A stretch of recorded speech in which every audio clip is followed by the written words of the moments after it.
You ever have one of those days where you look around and realize, yep, this is the moment where either I finally lose my mind or become a local legend? Well, strap in. Because if you think your HOA has ever crossed the line, wait till you hear how mine tried to hijack my barn. Yeah, my actual working barn, for their rustic chic summer gala with my 3,000-pound bull as the main attraction. Spoiler alert, it did not end with polite applause and party favors.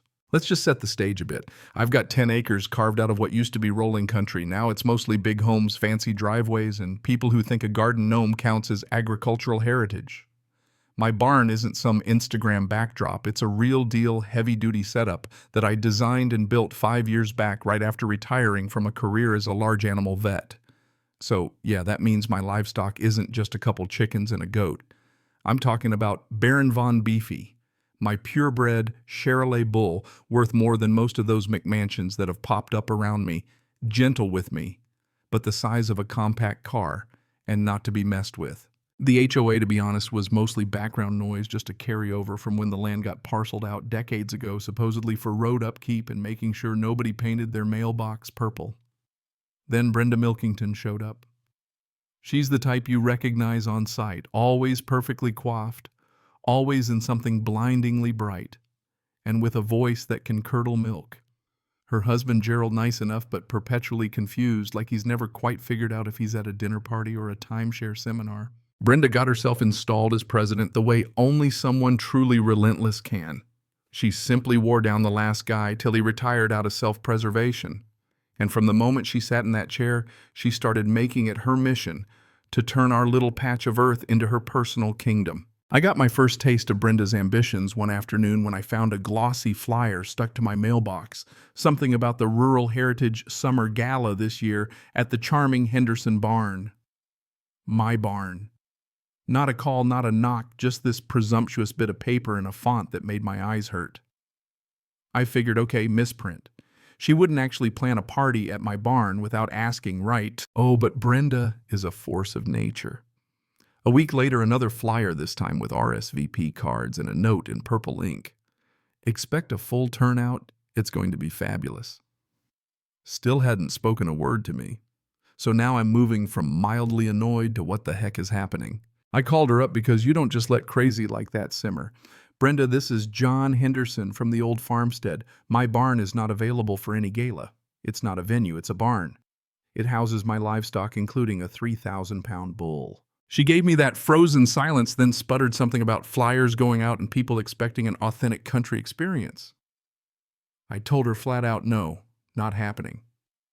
This is private property. She tried pushing back, blathering about common areas and community benefit. I told her to check her facts at the county office, my deed, my land, end of discussion. Or so I thought. Brenda doesn't live in the real world, turns out. A few days later, I find a giant banner zip-tied to my gate future site of the Rural Heritage Summer Gala. Thank you, Mr. Henderson, for your generous community spirit. My blood pressure spiked. I cut it down, marched it over to her front door, and told her point blank to knock it off or there would be legal trouble. Now here's where things started to feel less like a simple neighborly spat and more like a suburban chess match. I called my lawyer Sarah Chin, a woman who's never met a nonsense clause she couldn't annihilate. She had me send a cease and desist certified mail return receipt. Meanwhile, I upgraded my security cameras and started keeping a log of every flyer, email, and coincidental drive-by from event rental companies. And right on cue, Brenda doubled down. Next thing I know, a truck loaded with portable toilets shows up, driver muttering about the lady who paid in advance. Then she CCs the entire HOA in an email saying, I'm a quirky old-timer, but not to worry, she'll have professional animal handlers make sure Baron is comfortable for his big night. The absolute gall. But her VIP area for Baron gave me an idea if she wants an authentic experience, well, she's about to get one she'll never forget. I spent the next few days rigging the barn so Baron's enclosure took up the entire central space. Comfortable for him, totally impractical for a party. And for a little extra country ambiance, I made sure the barn had that real, unmistakable scent of livestock on gala night. Saturday rolls around and it's showtime. I lead Baron into his suite, double-check all the gates, and keep my lawyer's number ready. At about 7 p.m., cars start rolling in, people dressed like they just stepped out of a country music video shoot looking lost when there's no valet. Brenda, of course, is first out of her Escalade, trailed by a parade of people with absolutely no idea what's coming. She tries to blow past me at the door, talking about not being a stick in the mud. I tell her again loud and clear, "You're trespassing. You received a legal cease and desist. Leave now." But Brenda, fueled by pure entitlement, shoves past me, leading her crew inside. The moment the last one steps in, I slide the barn door shut, lock it from the outside, and secure the side access too. Show's on. Shows. Inside, the mood shifts fast from excitement to panic. No fairy lights, no cocktail tables, just one massive, very present bull in a steel pen, and the overpowering aroma of actual country life. Brenda starts shouting about lawsuits and kidnapping, but I remind her on camera, mind you, that she forced her way in after repeated warnings and that the sheriff is already on his way. It takes about 10 minutes for reality to settle in. Phones are out, but the only call that matters is the one I made to Sheriff Brody, who knows the difference between a property dispute and a trespassing charge. When he and his deputies show up, they're met with a bunch of wilted partygoers and one very irate Brenda. Brody is calm but firm.